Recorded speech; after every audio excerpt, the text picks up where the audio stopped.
In this chapter, I'm going to present a definition of design. Then I'm going to explain why design is a powerful tool for you as a website owner. I just want to point out that I'm using the term design, but this class is specifically about web design. All design disciplines from web design to graphic design to interior design to fashion design fall under the same umbrella. They all deal with the way something looks and functions. So for this class, the terms design and web design are interchangeable. That said, design is more than making things pretty. Good design has the power to do three main things. First, it can communicate, to express a message or convey information. Second, it can improve the way something actually works, otherwise known as the user experience. Something that's designed well is easier to use, more intuitive, and provides a better experience for the user. Third, it can make an impact. It can stir an emotional response or inspire action. Let's let those three powers of design sink in and marinate for a moment. Design has the power to elevate something useful into something significant. In the realm of technology, this is actually a relatively modern concept. Think of how big and complicated the first computers looked compared to the phone in your pocket. Think of how massive a library's card catalog looks compared to Google's search bar.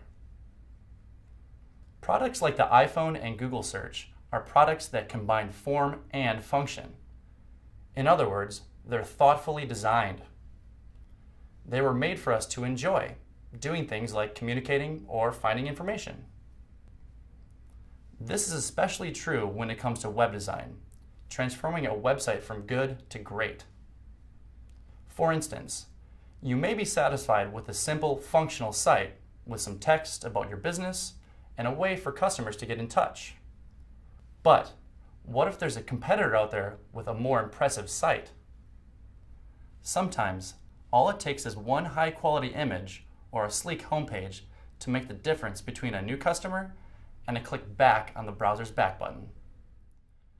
Your website can either encourage a website visitor to stick around, engage with your site, learn more about the business, and hopefully purchase something, or your site can leave visitors lost, confused, overwhelmed, or just not interested. In many instances, this is determined by how thoughtfully the website was designed. You may be wondering who makes these rules anyway. Isn't this based on opinion? How do you know if something's considered good or bad design? The answer lies in a long history of the internet and observing the way web users scan information.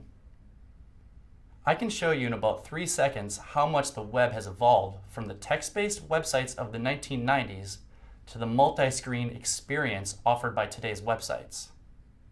You can see there's quite a few differences between the look and feel of the earliest generation of web design versus our current version of the web. One's text-based and cluttered with links, the other is clean, simple, and image-based with minimal text and space to breathe.